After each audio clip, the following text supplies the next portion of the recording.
여러분, 지금 베트남에서 벌어지고 있는 일을 보면 정말 깜짝 놀라실 거예요. 베트남 전통시장 간판들이 하나둘씩 한글로 바뀌고 있다는 거 아세요?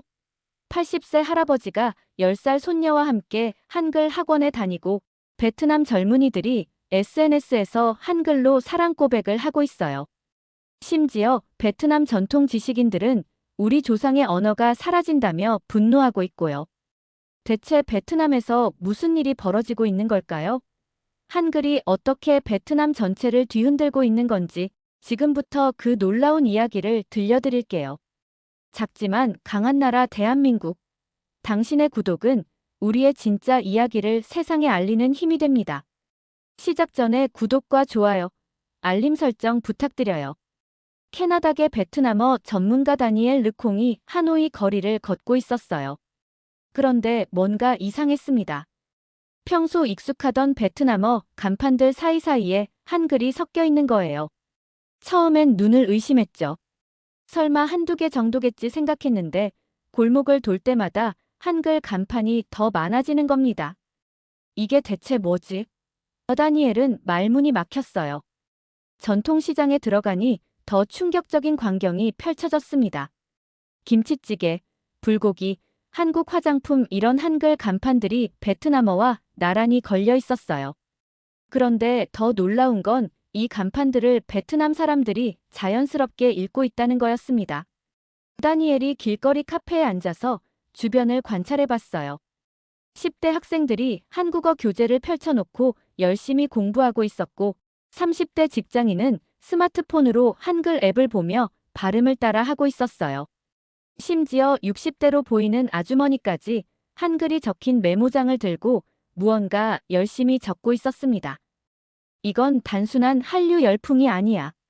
다니엘은 직감했어요. 뭔가 더 큰 변화가 베트남 사회에 일어나고 있다는 걸 느꼈습니다. 그는 즉시 현지 조사를 시작하기로 결심했어요. 다니엘의 본격적인 조사가 시작됐습니다.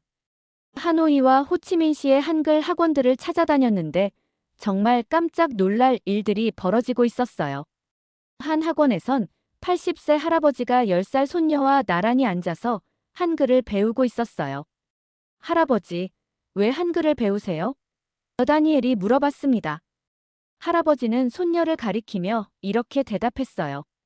이 아이가 한국 드라마를 너무 좋아해서 매일 한국어로 중얼거려요. 손녀와 대화하려면 제가 배워야죠. 이런 모습이 베트남 전역에서 벌어지고 있었어요. 20대 대학생 응우엔 티라는 한국 회사에 취업하려면 한글은 필수예요. 한글 할 수 있는 사람이 월급을 3배 더 받아요라고 말했습니다. 더 놀라운 건 SNS였어요. 틱톡에서 베트남 젊은이들이 한글 챌린지를 하고 있었거든요. 한글로 자기 이름을 쓰고 한글로 사랑 고백을 하고 심지어 한글로 랩까지 하고 있었어요. 이런 영상들이 수백만 뷰를 기록하고 있었습니다. 한 19세 여학생은 한글이 예뻐서 배우기 시작했는데 이제 한국 드라마를 자막 없이 볼 수 있어요. 친구들한테 자랑하고 싶어서 더 열심히 공부해요라고 했어요. 하지만 모든 사람이 이 현상을 반기는 건 아니었어요. 베트남 전통 지식인들과 일부 언론에서는 강한 우려의 목소리를 내기 시작했습니다. 베트남 국립대학교 베트남어과 교수 판반 독이 격양된 목소리로 말했어요. 이건 문화 침탈이에요. 우리 조상들이 수천 년 동안 지켜온 베트남어가 한글에 밀려나고 있습니다. 젊은이들이 베트남어보다 한글을 더 중요하게 생각하고 있어요. 베트남 교사협회에서도 성명을 발표했습니다. 학생들이 수업 시간에 한글로 메모하고 베트남어 맞춤법은 틀리면서 한글은 정확하게 쓴다며 이대로 가면 우리 언어의 정체성이 사라질 위험이 있다고 경고했어요. 한 60대 퇴직 교사는 더욱 직설적이었어요. 내 손자가 나에게 한글로 편지를 써줬어요. 고맙긴 하지만 마음 한편으론 서운했습니다. 우리말로도 충분히 예쁜 말을 할 수 있는데 왜 꼭 한글이어야 할까요?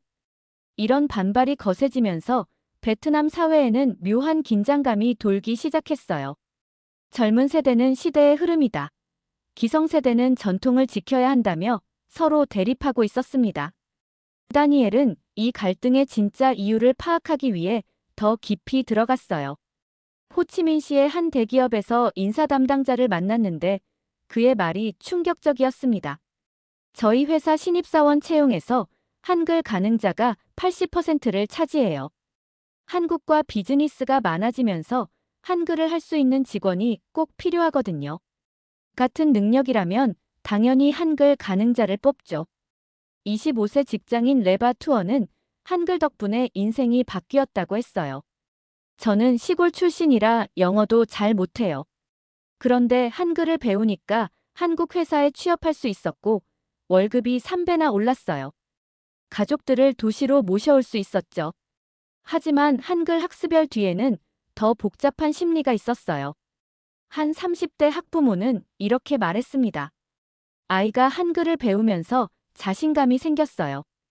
예전엔 영어 때문에 위축됐는데 한글은 우리도 할 수 있다는 생각이 들더라고요. 실제로 한글의 과학적 구조가 베트남 사람들에게 큰 매력으로 다가왔어요. 베트남어처럼 성조가 있지만 한글의 자모 조합 원리는 훨씬 단순해서 빠르게 익힐 수 있었거든요. 그런데 이때 놀라운 일이 벌어졌어요. 한글 반대론자들 사이에서도 변화의 바람이 불기 시작한 거예요. 앞서 한글을 비판했던 판반 독교수가 다니엘을 다시 찾아왔어요. 그런데 이번엔 표정이 많이 달라져 있었습니다. 제가 좀 더 조사해봤는데요. 한글을 배우는 학생들이 오히려 베트남어 실력도 함께 늘고 있더라고요. 교수의 설명에 따르면 한글을 배우면서 언어에 대한 관심이 높아진 학생들이 베트남어 문법과 어휘에도 더 신경 쓰게 됐다는 거예요. 두 언어를 비교하면서 우리말의 아름다움을 더 깊이 이해하게 된 거죠. 한 고등학교에서는 더욱 감동적인 일이 벌어졌어요. 한글반 학생들이 베트남 전통시를 한글로 번역하는 프로젝트를 진행했는데 이 과정에서 베트남 문학에 대한 이해가 더욱 깊어졌다는 거예요. 17세 학생 조티아는 한글로 번역하려니까 베트남어의 미묘한 뉘앙스를 더 정확히 알게 됐어요. 두 언어 모두 소중해졌죠 라고 말했어요. 이런 변화를 지켜본 학부모들도 마음이 바뀌기 시작했어요. 처음엔 반대했던 한 어머니는 아이가 한글을 배우면서 더 똑똑해진 것 같아요. 베트남어로 설명하기 어려운 걸 한글로 표현하더라고요 라고 했습니다. 다니엘의 조사가 절정에 달했을 때 정말 감동적인 장면을 목격하게 됐어요. 하노이의 한 공원에서 80세 할아버지가 10살 손녀에게 한글로 된 동요를 가르치고 있었거든요. 할머니가 나물 캐러 가셨다가 할아버지가 한글로 부르는 베트남 전래 동요를 손녀도 따라 부르고 있었어요. 두 사람 모두 눈가에 눈물이 맺혀 있었습니다. 왜 우시세요? 다니엘이 물어봤어요. 할아버지는 이렇게 대답했습니다. 이 아이와 진짜 소통할 수 있다는 게 너무 기뻐서요. 예전엔 이 아이가 뭘 좋아하는지, 뭘 생각하는지 몰랐거든요. 한글을 배우니까 손녀 마음을 알 수 있게 됐어요. 손녀 아이도 말했어요.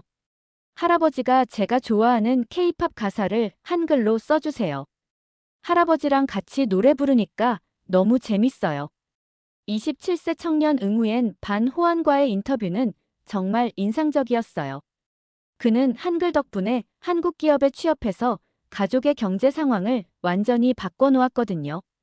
저희 아버지는 평생 농사만 지으셨어요. 제가 한글을 배워서 좋은 직장에 다니니까 부모님을 도시로 모셔올 수 있었죠. 이제 동생들도 대학에 보낼 수 있어요. 호안의 목소리에는 감격이 담겨 있었어요. 하지만 그의 다음 말이 더욱 감동적이었습니다. 조상의 언어는 제 가슴에 있어요. 하지만 한글은 제 무기예요. 두 개 다 소중하죠. 베트남의 한글 열풍을 깊이 들여다본 다니엘은 이제 전체 그림을 이해할 수 있었어요. 이건 단순한 언어 학습이 아니라 베트남 사회의 생존 전략이었던 거죠. 베트남 경제연구소의 보고서에 따르면 한국은 베트남의 최대 투자국 중 하나가 됐어요. 삼성, LG 같은 한국 기업들이 베트남에 대규모 공장을 지으면서 한글 가능자에 대한 수요가 폭발적으로 늘어났던 거예요. 한 경제학자는 이제 베트남에서 한글은 단순한 외국어가 아니라 경제적 기회의 언어가 됐다고 분석했어요. 영어보다도 실용적이고 배우기 쉬워서 더 많은 사람들이 선택하고 있어요. 하지만 여전히 우려의 목소리도 있었어요. 일부 지식인들은 한글 열풍이 너무 과열되면서 베트남어의 순수성이 훼손될 수 있다고 걱정했어요. 그런데 흥미롭게도 젊은 세대들은 이 문제를 완전히 다르게 보고 있었어요. 22세 대학생 팜티리에는 저희는 한글과 베트남어를 경쟁 관계로 보지 않아요. 둘 다 저희가 세상과 소통하는 도구예요라고 말했습니다. 실제로 베트남의 한글 교육 과정을 보면 베트남 문화와 한국 문화를 비교하면서 배우도록 구성돼 있었어요. 학생들은 한글을 배우면서 오히려 자신들의 문화적 정체성을 더 명확히 인식하게 됐다고 해요. 다니엘의 긴 여정이 마무리될 때쯤 그는 베트남에서 벌어지고 있는 일의 진짜 의미를 깨달았어요. 이건 문화의 침탈이 아니라 문화의 융합이었던 거죠. 하노이의 한 카페에서 만난 다세대 가족의 모습이 모든 걸 보여줬어요. 70대 할머니, 40대 엄마, 15세 딸이 함께 앉아서 각자 다른 방식으로 한글을 활용하고 있었거든요. 할머니는 한글로 쓰인 한국 건강식품 설명서를 읽고 있었고, 엄마는 한글로 된 K-뷰티 사용법을 공부하고 있었어요. 딸은 한글로 K-팝 가사를 따라 쓰면서 친구들과 메신저로 소통하고 있었죠. 우리 가족이 이렇게 함께 뭔가를 배운 적이 없었어요. 엄마가 웃으며 말했어요. 한글이 우리를 더 가깝게 만들어줬어요. 베트남 한글 학원 연합회 회장은 다니엘에게 이렇게 말했어요. 한글은 우리에게 새로운 가능성을 열어줬어요. 하지만 그렇다고 우리가 베트남 사람이 아니게 되는 건 아니죠. 오히려 더 자신감 있는 베트남 사람이 됐어요. 마지막으로 다니엘이 만난 27세 청년 호안의 말이 모든 것을 정리해줬어요.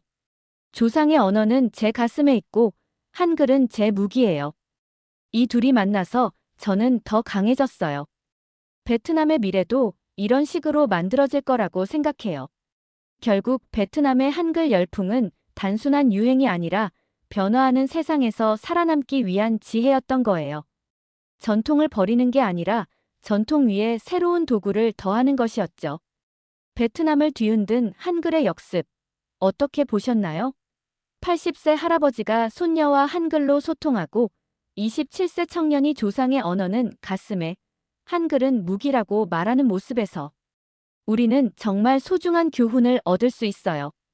바로 전통과 혁신이 대립하는 게 아니라 함께 어우러질 때 더 큰 힘을 발휘한다는 것이죠. 베트남 사람들이 한글을 배우면서 오히려 자신들의 문화를 더 소중히 여기게 됐고 세대 간 소통도 더 원활해졌어요. 이것이야말로 진정한 문화 교류의 모습이 아닐까요? 오늘도 감뽕 충전 완료하셨나요? 작지만 강한 나라.